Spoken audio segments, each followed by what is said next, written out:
জাতিসংঘের গুরুত্বপূর্ণ স্বাস্থ্য সংস্থা WHO এর দক্ষিণ পূর্ব এশিয়া কার্যালয়ের আঞ্চলিক পরিচালক সাইমা ওয়াজেদ পুতুলকে অনির্দিষ্টকালের জন্য ছুটিতে পাঠানো হয়েছে। 11 জুলাই থেকে এই সিদ্ধান্ত কার্যকর।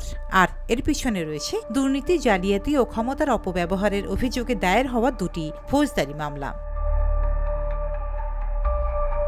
সাইমা ওয়াজেদ পুতুল বাংলাদেশের সাবেক প্রধানমন্ত্রী শেখ হাসিনার মেয়ে। 2024 সালের জানুয়ারিতে তিনি WHO এর দক্ষিণ পূর্ব এশীয় আঞ্চলিক পরিচালক হিসেবে দায়িত্ব নেন।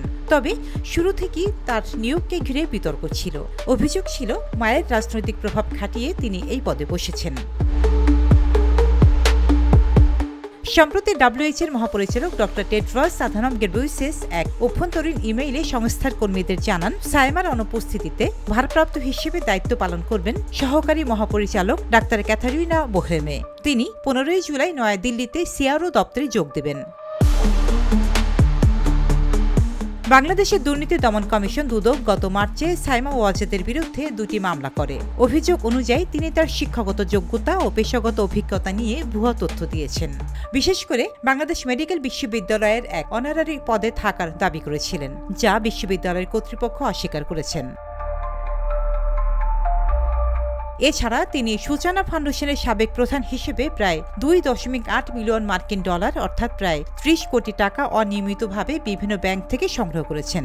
এইসব অভিযোগ বাংলাদেশ দণ্ডবিধির 420, 468, 471 ধারা ও দুর্নীতি প্রতিরোধ আইন 1947 আওতায় পড়ে। মামলার পর থেকে সাইমা ওয়াজেদ দক্ষিণ পূর্ব এশিয়ার দেশগুলোতে নির্বিঘ্নে সফর করতে পারছেন না। বাংলাদেশে তার নামে গ্রেপ্তারি পরোয়ানা থাকায় দেশে ফিরলে তাকে আইনি জটিলতা পড়তে হতে পারে। বিশ্ব স্বাস্থ্য সংস্থার এই সিদ্ধান্ত আন্তর্জাতিকভাবে গুরুত্বপূর্ণ। এটা শুধু ব্যক্তিগত নয়, বরং প্রাতিষ্ঠানিক স্বচ্ছতা ও নেতৃত্বের গ্রহণযোগ্যতা নিয়েও বড় প্রশ্ন তোলে।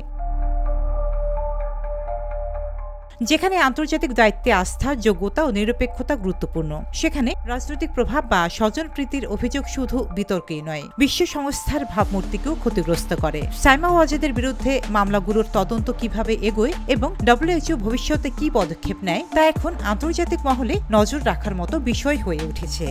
রোজিনা রুজি, দেশকাল নিউজ।